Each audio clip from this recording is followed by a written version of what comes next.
Jadi sebenarnya tidak ada dampaknya. Ya. Biasa aja ya? Ya biasa aja. Tapi kemarin saya tanya Pak Wabub, Pak Wabub dampaknya apa? Kuat di ranjang. Ya. Maksudnya itu tidurnya lebih lama.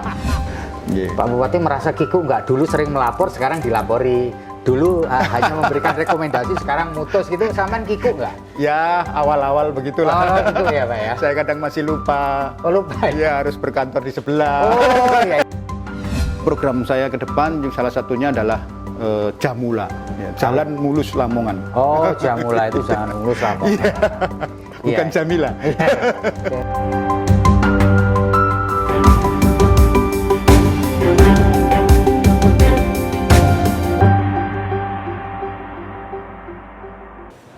Hai, saya sekarang berada di kantor Bupati Lamongan, Jawa Timur.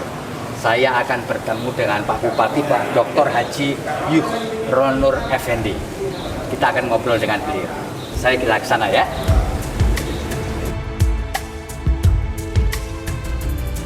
Yuhronur Effendi adalah Bupati Lamongan periode 2021. Yuhronur Effendi bersama wakilnya Kiai Haji Abdul Rauf dilantik menjadi Bupati pada 26 Februari 2021 di Gedung Gerahadi oleh Gubernur Jawa Timur Khofifah Indar Parawansa. Dalam hal karir, pada tahun 1986 Yuhronur Effendi mulai aktif menjadi PNS. Pada tahun 1999, ia menjabat sebagai Kasubag Verifikasi BKBD Lamongan. Di tahun 2004, menjabat sebagai Kepala Bidang Anggaran Kabupaten Lamongan. Setelah karirnya naik di tahun 2004, ia dipasrahi tanggung jawab sebagai Direktur BPR Bank Daerah Lamongan. Pada tahun 2012, selama mengabdi menjadi abdi negara, membuatnya diangkat menjadi Sekretaris Daerah atau Sekda di Kabupaten Lamongan. Ia juga pernah menjabat sebagai CEO Persela Lamongan. Assalamualaikum Pak Bupati. Waalaikumsalam warahmatullahi wabarakatuh. Terima kasih sudah bersedia menerima kami. Siap. Kita ngobrol santai saja. Boleh. Pak Bupati. Terima Pak kasih. Bupati begini, kebetulan waktu Pak Bupati menjadi Bupati mendapat amanah dari hasil Pilkada tahun 2020 di seluruh dunia, bukan hanya Lamongan tapi di seluruh dunia sedang mengalami pandemi COVID-19. Ya. Pak Bupati bisa cerita nggak kondisi COVID-19 terkini di wilayah Kabupaten Lamongan dan bagaimana upaya-upaya yang telah dan akan dilakukan untuk memutus mata rantai penyakit ini, Pak Bupati. Ya. Baik, terima kasih Mas Febi. Mas Febi. Jadi kebetulan alhamdulillah Kabupaten Lamongan pada hari ini sudah masuk di dalam zona kuning. Zona kuning, setelah alhamdulillah beberapa ya. hari yang lalu kita masuk zona orange dan ini terus kita jaga. Kita jaga bukan berarti zona kuning itu terus kita bisa bersenang-senang. Ya. Dan kasus aktif pada hari ini memang tinggal 35 dari ya. sekitar ribuan yang kemarin. Ya. Dan alhamdulillah tingkat kematian juga semakin menurun. Ya. Dan ini upaya-upaya yang telah kita lakukan, memang kita terus menggencarkan vaksin, ya, yang hari ini terus kita berlangsung, dan juga kita melakukan terus mengevaluasi, ya, memonitoring pelaksanaan PPKM yang sudah dilaksanakan di 474 desa di Kabupaten Lamongan ini. Itu upaya-upaya kami, di samping memberikan edukasi kepada masyarakat bahwa kita bukan berarti zona kuning ini kita terus menyepelekan, menyembronokan dan sebagainya. Ini terus kita edukasi supaya masyarakat itu ingat bahwa di sekitar kita itu pandemi masih ada, ya, pandemi masih ada, sehingga terus kita beradaptasi. Makanya dengan yang kita namakan dunia baru lah sekarang ini, begitu Mas Ebi. Pak Bupati begini. Pak Bupati kan bukan orang baru nih ya di pemerintahan Kabupaten Lamongan ini. Dulunya pernah jadi sekda. Pak Bupati, pernah nggak ketika keliling ke kampung-kampung mensosialisasikan bagaimana kita bisa memutus mata rantai COVID-19 itu ada warganya yang tidak percaya ada COVID-19 ini. Ya apa ini ya, enggak bener nih. Pernah nggak ada warganya yang mengaku tidak percaya bahwa COVID ini sebenarnya ada atau tidak? Betul, pastilah. Ya. Jadi itu tidak hanya warga biasa dan masyarakat biasa, tapi juga kadang-kadang ada tokoh masyarakat, bahkan masyarakat terdidik yang merasa sangat percaya diri bahwa mereka tidak akan tertular atau terpapar oleh COVID-19. Namun demikian, setelah kita tunjukkan pengalaman-pengalaman yang ada, setelah kita berikan edukasi dan kita berikan contoh-contoh, ya ternyata bahwa COVID ini bisa menyerang, bisa terpapar kepada siapapun juga. Ya, termasuk Pak Wabub ini juga, beliau ini lulusan COVID. Ya, makanya sekarang titelnya tambah LC ini.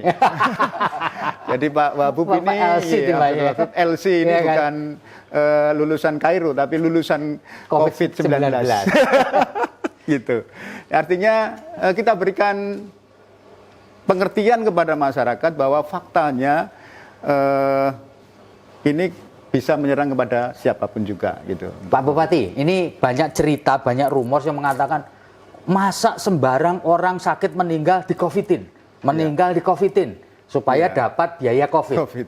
Nah, pernah mendengar rumor ini nggak Pak, di wilayah Lamongan, dan bagaimana ini supaya meyakinkan orang bahwa kita tidak asal pukul rata COVID-19, siapa yang meninggal di COVID-in nanti biar ada dananya. Gimana ini Pak Bupati? Ya, itu ya sering terjadi, bahkan tidak hanya masyarakat umum, bahkan dari keluarga saya sendiri kadang merasa sakit di rumah sakit ini tidak merasa kok saya ini tidak sakit kok dikatakan COVID. Tapi padahal dari fakta pemeriksaan ini menyebutkan bahwa COVID. Memang pemahaman terpapar ini kan bisa macam-macam. Ada yang memang ini karena awalnya penyakit bawaan dan sebagainya. Tapi setelah kita tunjukkan faktanya bahwa hasil pemeriksaan ini akhirnya mereka mengerti begitu. Sejak tanggal 13 Januari lalu pemerintah Republik Indonesia menggelar upaya vaksinasi, dimulai dari Presiden Joko Widodo. Pak Bupati, seberapa banyak sudah warga Lamongan ini yang sudah terjangkau vaksinasi, baik untuk tahap pertama maupun tahap kedua, Pak Bupati? Sasaran sampai hari ini sudah 21.710. Untuk tahap pertama ini sudah 16.524 sasaran atau sekitar 76%, dan yang sudah total ini sejumlah 7.801 atau sekitar 35% dari sasaran yang kita inginkan. Tapi kita terus termasuk prioritas kita yang terakhir ini adalah saya menginginkan untuk seluruh guru ngaji dan di musola-musola, termasuk marbot di musola, yang penceramah ini akan didahulukan. Kalau guru umum semua sudah ya Pak Bupati? Untuk layanan publik sudah, layanan publik sudah. Dan kemarin untuk dai-dai di masjid-masjid, takmir masjid ini kita harapkan, kita bekerja sama dengan DMI, kita harapkan dalam waktu dekat kita menjelang puasa ini ada ketentraman di masyarakat lah, bahwa penyelenggaraan Ramadan besok bisa lebih tenang daripada dibandingkan dengan tahun yang lalu. Pak Bupati, ngomong-ngomong ini, selama program vaksinasi ini, ada nggak yang sempat nolak Pak? Gak mau saya kok, gak percaya deh. Ya. Dan ternyata sampai saat ini pun kita belum pernah mendengar penolakan. Bahkan yang sering saya dengar justru sebaliknya. Mereka berebut ingin untuk ikut divaksin. Dan hampir semua tokoh-tokoh masyarakat, kiai-kiai, saya dan Pak Wabub ini sudah merasakan. Jadi sebenarnya tidak ada dampaknya. Biasa aja ya? Ya biasa aja, tapi kemarin saya tanya Pak Wabub, Pak Wabub dampaknya apa? Kuat di ranjang. Maksudnya itu tidurnya lebih lama, gitu. Karena efek dari COVID ini kan ngantuk. Gitu. Ngantuk, ini menarik, ini kuat di ranjang. Jadi tidur terus ya? Tidur terus, ngantuk. Jadi bisa kuat di ranjang. Kita ada joknya begitu.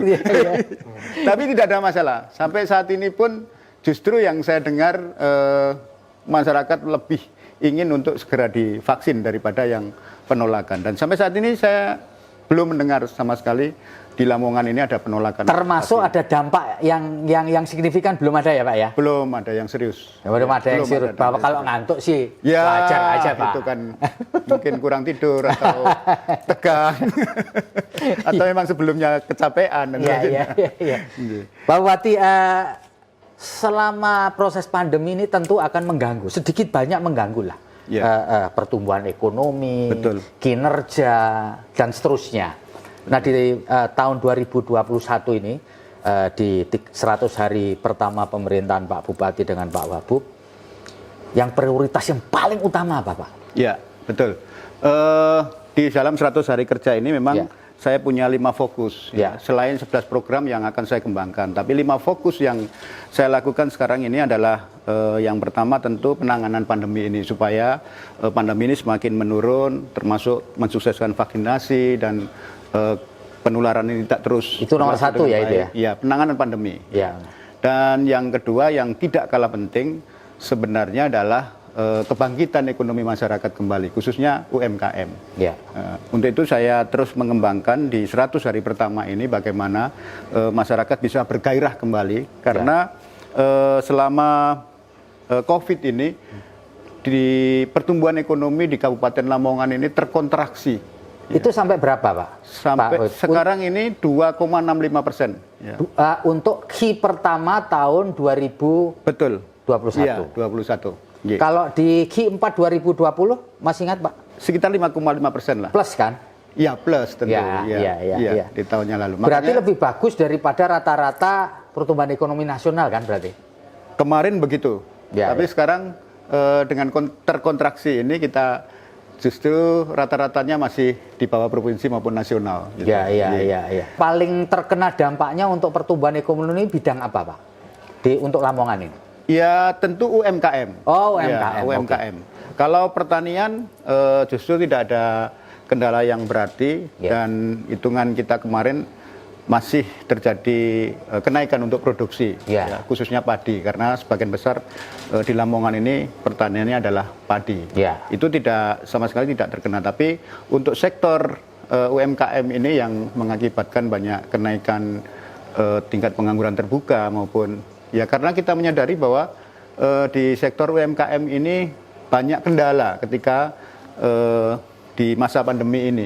Kadang-kadang mereka bisa berproduksi tapi tidak bisa menjual saluran penjualannya. Pasarnya sepi, lalu lalang masyarakat. Untuk itu sekarang ini kita dorong lah supaya mereka bergairah kembali. Bergairah kembali untuk berproduksi, juga bergairah kembali untuk saling membeli. Produk-produk lokal, khususnya produk-produk Lamongan. Makanya kemarin juga saya melonsing gerakan Ayo Beli Produk Lamongan ini, maksudnya supaya para produsen UMKM ini bisa lebih bergairah gitu. Itu yang kedua Pak. Yang ketiga? Yang ketiga kita terus memperbaiki kualitas layanan pendidikan dan kesehatan. Karena kita tahu bahwa selama pandemi ini banyak siswa yang belajar daring, tidak ketemu gurunya dan sebagainya. Ini kita evaluasi kembali. Apa langkah-langkah itu sehingga tidak terjadi kualitas penurunan pendidikan bagi siswa khususnya. Begitu juga kesehatan. Saya inginkan kesehatan ini semakin aktif, semakin aktif untuk mendekatkan pelayanan kesehatan itu kepada masyarakat yang paling bawah, sehingga akses untuk mendapatkan layanan kesehatan ini di tengah pandemi ini justru semakin mudah, tidak semakin sulit bagi masyarakat. Yang keempat? Yang keempat, saya ingin layanan publik ini justru semakin baik di tengah pandemi ini adalah digitalisasi. Digitalisasi yang menggunakan layanan publik ini bisa lebih cepat, lebih baik, lebih transparan dan akuntabel kembali. Kelima, prioritas kelima? Prioritas yang kelima ini infrastruktur. Sebenarnya ini agak ke atas ya, infrastruktur. Jadi fokus kita ini sebenarnya ini bukan 1, 2, 3, 4, 5 ini merupakan urutan, tapi semuanya ini menjadi penting. Jadi yang Satu hal yang infrastruktur. Apa yang dimaksud infrastruktur? Di tengah pandemi, kemudian di tengah musim bencana, saat ini banyak sekali infrastruktur kita, khususnya jalan ini yang rusak, yang rusak. Dan banyak yang terendam banjir saat ini, bahkan ada beberapa desa yang sekarang masih ada genangan-genangan itu. Ini mempercepat kerusakan-kerusakan daripada infrastruktur khususnya jalan. Untuk itu saya percepat khususnya di tahun ini supaya jalan-jalan ini bisa semakin baik dan layak untuk bisa dilewati, karena program saya ke depan salah satunya adalah Jamula, Jalan Mulus Lamongan. Oh, Jamula itu Jalan Mulus Lamongan. Bukan Jamila. Jalan Bukan Jamila, Jalan Mulus Lamongan.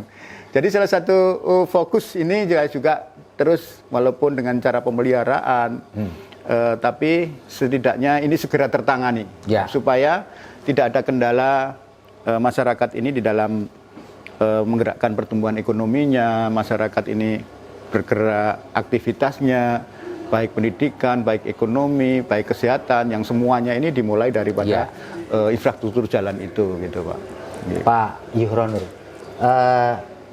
Bapak sebelum ini kan harus break dulu sebelum pilkada kemarin kan break dulu Pak ya. Nah, boleh cerita nggak Pak, selama proses campaign sampai Bapak dilantik oleh gubernur menjadi Bupati Lamongan tuh apa cerita yang paling wow gitu Pak selama Bapak kesana termasuk harus menghadapi atau terlibat di dalam proses gugatan di MK.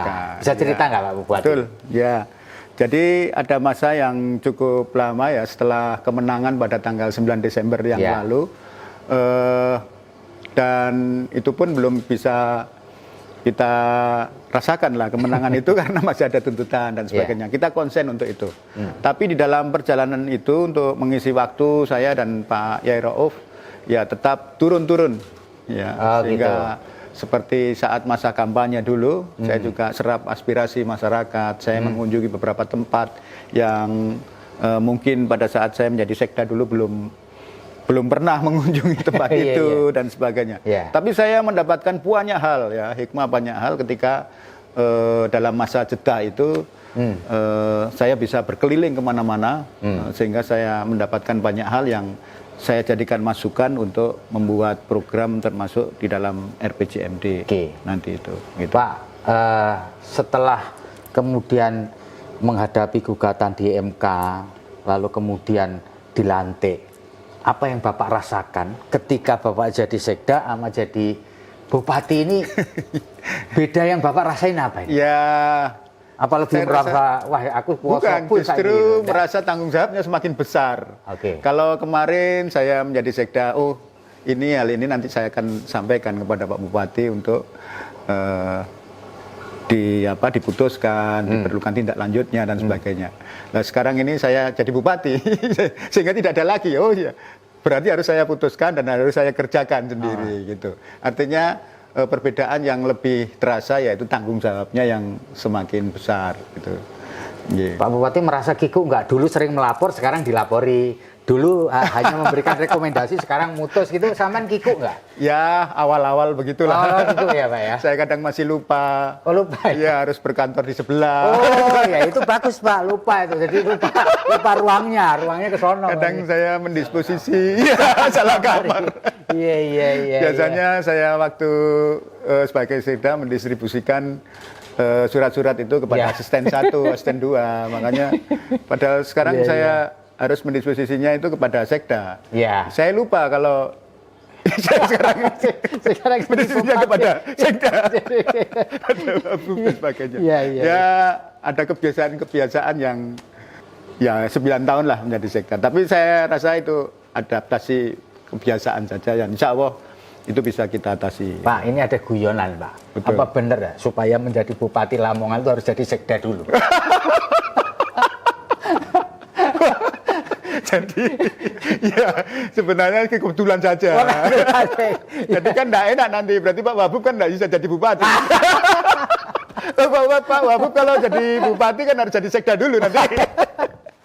Saya rasa ini satu kebetulan saja sehingga betul ada proses kesinambungan tadi yang saya itu kan gitu. Jadi ada proses kesinambungan jadi lebih enak. Gitu. Betul ya. Proses kesinambungan itu memang sangat diperlukan lah.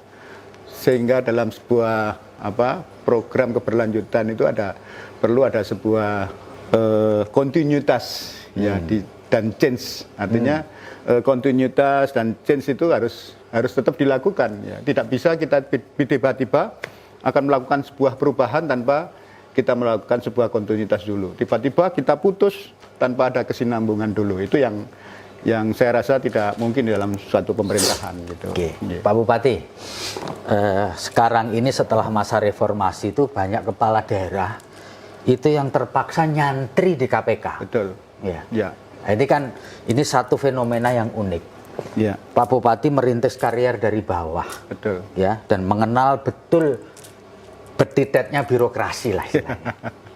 Pak, bagaimana cara Bapak untuk mencegah supaya sampai 2024 Bapak aman? Siap. Tidak harus menjadi santrinya KPK, Pak. Gimana ini? Ya. Pak Bupati punya kiat ya? Ya, saya pikir itu kita perbaiki sistemnya dulu. Kemudian yang kedua adalah komitmennya. Sistem saya kira kita sudah ada. Dan alhamdulillah Lamongan ini untuk sistem dan seluruh prosedur dalam menjalankan pemerintahan ini, kalau KPK itu punya sebuah aplikasi yang namanya MCP. Kebetulan Kabupaten Lamongan itu selalu yang terbaik di Jawa Timur maupun di nasional. Nah, sebenarnya bukan persoalan terbaik dan tidak, tapi sebenarnya kita waktu itu Pak Bupati dan saya waktu itu menjadi sekda punya komitmen jika sistem ini kita gunakan dan kita lakukan implementasikan dengan benar, insya Allah semua akan selamat dan terhindar dari hal-hal yang aneh-aneh gitu ya. Jadi saya pikir kita perbaiki sistem dulu. Yang kedua komitmen kita semuanya. Kalau semua kita komitmen mulai dari atas sampai di bawah ini komitmen dalam menjalankan pemerintahan ini menggunakan sebuah sistem dan prosedur yang benar. Saya yakin semuanya itu bisa. Menurut Pak Bupati, penandatanganan fakta integritas gitu-gitu itu masih perlu nggak sih? Sebenarnya sangat perlu masih. Ya tinggal bagaimana proses internalisasi itu kepada masing-masing pejabat yang menandatangani. Kadang-kadang mereka masih diperlukan sosialisasi kembali bahwa penandatangan komitmen ini perlu dan harus diinternalisasi bahwa inilah komitmen gitu ya. Perjanjian kerja, perjanjian komitmen, fakta integritas dan semuanya ini tinggal bagaimana mensosialisasikan supaya ini tersosialisasi baik kepada masing-masing individu yang ikut bekerja itu. Pak Bupati, Anda adalah pejabat karier ya, non politisi. Betul. Iya kan? Tetapi Anda diusung oleh partai politik. Betul. Nah, bagaimana ini menjembatani atau kasarnya itu bagaimana Anda membalas budi dalam tanda petik kepada partai-partai yang telah merekomendasikan Pak Bupati ketika maju jadi kepala daerah ini? Gimana ini? Iya, ya memang komitmen yang saya berikan. Begini dulu, adanya partai politik sebenarnya mempunyai tujuan dan keinginan yang sama untuk kesejahteraan masyarakat. Ya. Begitu juga kami yang diusung sebagai bupati dan wakil bupati. Ini tentu juga mempunyai komitmen yang sama di dalam kesejahteraan masyarakat. Saya kira tujuan yang sama di dalam jalan yang berbeda dan saya pikir itu tidak ada hambatan yang berarti. Saya selalu katakan bahwa ya tadi juga ada beberapa partai politik dan sebelumnya juga banyak. Saya katakan saya terima kasih lah kemarin telah mendorong saya dan Pak Iro'of ini untuk menjadi bupati dan wakil bupati. Dan sekarang setelah saya jadi, nah ini saya minta untuk juga terus didukung, terus didukung. Yang saya berikan ini adalah keberhasilan program, yang sekaligus itu menjadi keberhasilan saya dan keberhasilan partai politik yang mengusung saya. Keberhasilan saya untuk menjadikan sebuah program itu berarti menjadi kebanggaan juga bagi partai-partai politik pengusung saya. Artinya partai politik yang mengusung saya ini tidak salah pilih. Oh, gitu ya. Benar. Ya. Termasuk kader mereka yang sekarang ada di parlemen ya, di DPRD gitu ya. Pasti begitu. Dan karena pemerintah Bapak Bupati nggak bisa jalan kalau tidak mendapatkan support daripada partai politik yang khususnya yang berada di legislatif. Ya. Itu. Ya. Sehingga semua program saya mohon untuk terus ikut serta dijalankan, ikut serta dibantu, disupport supaya bisa berjalan dengan baik. Gitu. Ya. Yeah. Tentu publik kepingin tahu karier Bapak nih Pak. Bapak bisa cerita nggak singkat padat bagaimana Bapak memulai karir dari bawah, lalu kemudian berapa lama, lalu termasuk pendidikan Bapak. Bapak ini termasuk sedikit kepala daerah yang menyandang gelar doktor alias S3 ya kan. Ya saya lihat dari kurikulum vitae Bapak pernah S2 di 2 university kalau nggak salah. Bisa cerita sedikit Pak mengenai S1-nya juga. Ya, mulai dari karier sampai pendidikan Pak. Begini, jadi saya waktu itu setelah lepas dari SMA, saya masuk di APDN waktu itu. Ya. Akademi Pemerintahan Dalam Negeri. Kalau sekarang bernama SDPDN. Ya. Saya sampai terakhir lulus administrasi, lulus tes psikologi, lulus. Tapi terakhir yang namanya penentuan terakhir pantukir, kebetulan saya tidak lulus. Sudah tidak ada lagi sekolah dan saya sekolah di Surabaya. Waktu itu, tapi saya tetap bertekad lah. Saya harus menjadi yang terbaik. Makanya setelah tidak lulus di SDPDN itu ada tes PNS. Ya, waktu itu di Gelora Tambak Sari juga ikut. Dan kebetulan waktu itu saya ditempatkan sebentar di Surabaya. Kemudian saya ditempatkan di Lamongan ini. Saya mulai karir benar-benar dari bawah. Tapi saya tidak pernah patah semangat. Saya harus terus berusaha menjadi yang terbaik. Makanya saya sekolah, bahkan saya rasa waktu itu ya sangat harus tiap sore ke Surabaya untuk kuliah dan sebagainya. Kalau diingat-ingat itu ya menyenangkan, tapi sebuah perjuangan. Itu kampusnya di mana Pak Putih? Kampusnya di Keputih. Di Keputih ya. Kemudian juga S2 juga begitu. Kebetulan saya waktu itu sudah menjabat sebagai kasih atau kasubag. Ya, saya juga waktu itu ditugaskan oleh Pak Bupati menjadi direktur di BPR. Ya, waktu BPR itu ya. Bank Pasar. Ya, saya ingin profesional. Saya kuliah lagi khususnya di bidang ekonomi bisnis, administrasi ya. Administrasi ekonomi ya. Dan kuliahnya di beberapa kota karena kebetulan di UGM, jadi saya harus sering kuliah di Jogja atau kadang di Surabaya. Tapi ini juga kalau dirasa gitu ya mungkin kok bisa ya gitu. Tapi dengan semangat semuanya saya yakin bisa dilakukan. Terus saya ingin terus profesional, kembali ditarik ke Bapeda waktu itu. Saya harus terus mengupgrade lah, katakan begitu. Saya kuliah lagi di Malang, di Brawijaya. Ya begitu, ya setiap Sabtu Minggu saya harus terus ya Malang, Surabaya, Lamongan. Jadi Bapak selesaikan doktor dalam berapa tahun? Alhamdulillah 5 tahun. Lumayan. Itu pun saya tinggal 3 orang. Yang lain sudah duluan. Tidak apa-apa ya kan. Yang penting selamat Pak. Lambat asal selamat gitu ya Pak. Ya, sama juga dengan ini ketika di magister itu di S2 juga seharusnya ditempuh 18 bulan, tapi saya ya 28 bulan atau tapi ya enjoy saja. Semua saya lakukan enjoy aja gitu. Gitu. Pak Bupati, kapan kepikiran mau nyalon jadi bupati itu kapan dan mengapa? Kepikiran nyalon bupati itu kapan dan mengapa itu pertanyaannya? Ya, saya sebenarnya juga gimana waktu itu ya saya pikir melihat calon-calon dan sebagainya. Atau karena Pak Bupati, wah aku mesti menang gitu. Atau pede begitu atau gimana ini? ya saya pikir ya saya harus majulah gitu aja. Jadi maju maju. gitu. Tapi kalau ya kita banyak diskusi lah dengan Pak Bupati, Pak Fadli waktu itu. Oh gitu ya. Ya kalau memang.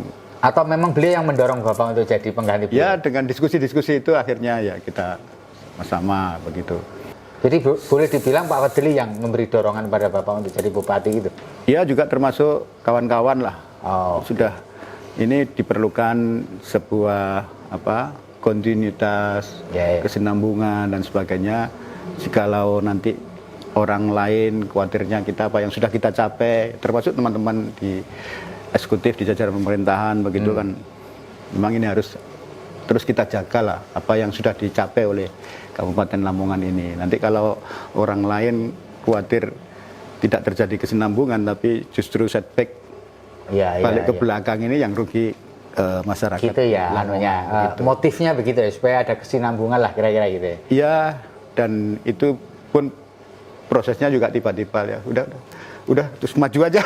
Itu. Tapi menurut Bapak bantuan Pak Fadli atau dukungan Pak Fadli itu signifikan nggak Pak? Ya tentu lah, tentu. Oh, tentu ya. Karena memang untuk menjaga kesinambungan itu tadi. Iya. Pak Bupati, ini ada obrolan di berbagai macam diskusi bahwa menjadi kepala daerah di Republik ini tuh mahal. Jadi modalnya gede, gitu kan? Karena modalnya gede, maka modal ini harus kembali dong. Gitu. Nah, ketika kembali kadang-kadang kepleset. Kalau menurut Pak Bupati, pendapat ini benar atau separuh benar atau nggak benar? Ya semuanya itu bisa. Saya pikir semuanya itu relatif lah. Oh, relatif ya, relatif. Dan kalau tidak harus banyak modal besar, kenapa harus modal besar begitu? Oh gitu ya. Itu kan ada strategi dan cara-cara yang lebih efisien dan efektif gitu kira-kira ya Pak ya. Yang cara-cara yang lebih elegan lah begitu. Tapi bahwa perlu modal betul kan Pak ya? Masa maju nggak perlu modal belas kan nggak mungkin? Ya pastilah. Ya pasti. Kita melakukan survei saja harus perlu biaya dan sebagainya. Kita melakukan kampanye juga perlu biaya. Tapi jangan khawatir, saya nggak akan tanya kok modal Bapak.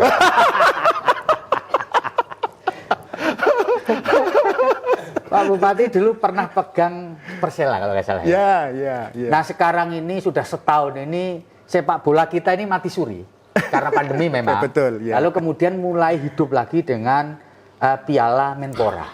Bapak ikuti ya, tapi tanpa penonton. Betul. Melihat Bapak sebagai orang yang tentu sedikit banyak menggemari sepak bola. Kalau Pak Bupati ngeramal gitu, kira-kira Piala Menpora itu bisa kembali menyemangati kita untuk sepak bola bisa gayeng lagi, bangkit lagi meskipun tanpa penonton sekarang. Betul. Gimana Pak Budi? Ya, kemarin juga saya sampaikan ke teman-teman. Jadi saya pikir ini momentum pertama kita untuk memulai sepak bola ini kembali bergairah. Ya. Tapi jangan anggap kalian ini tidak ada penonton di stadion ini terus kamu merasa sepi sendirian. Nggak. Yang nonton kamu ini orang se-Indonesia. Iya, lewat televisi, lewat internet. Hanya tidak menunjukkan supporternya ini pecel lele Lamongan atau soto ayam Lamongan. Tapi aura, dorongan dan spirit ini saya yakin masih menggema di. Saya lihat kemarin saya dalam satu perjalanan ada pertandingan Persib lawan mana tadi malam ya. Ya di mana-mana ya orang. Oh Bali United. Bali United sorry ya. Ya Bali di United Persib. Kendaraan di tempat-tempat pemberhentian di bandara dan semuanya ini orang ya melihat di TV karena saking kangennya. Iya Pak. Makanya saya katakan bahwa Piala Menpora ini adalah momentum kita untuk memulai kebangkitan sepak bola kembali untuk bisa berjaya, sehingga saya katakan kepada teman-teman ya jangan sia-siakan lah momentum dan kesempatan ini. Nanti kalau ini berjalan dengan sukses, tidak ada efek kembali kepada pandemi, saya yakin nanti pemegang kepentingan pasti akan memberikan kelonggaran-kelonggaran lanjutan.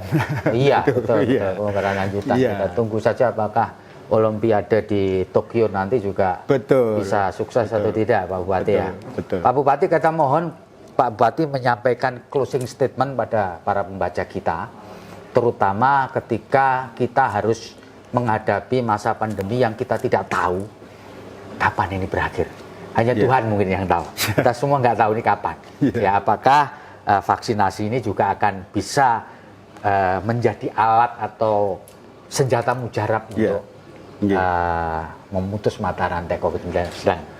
Ya, baik para pemirsa dan pembaca Tribun Network yang saya hormati dan saya banggakan, ke depan kita akan senantiasa hidup dengan sebuah kebiasaan baru.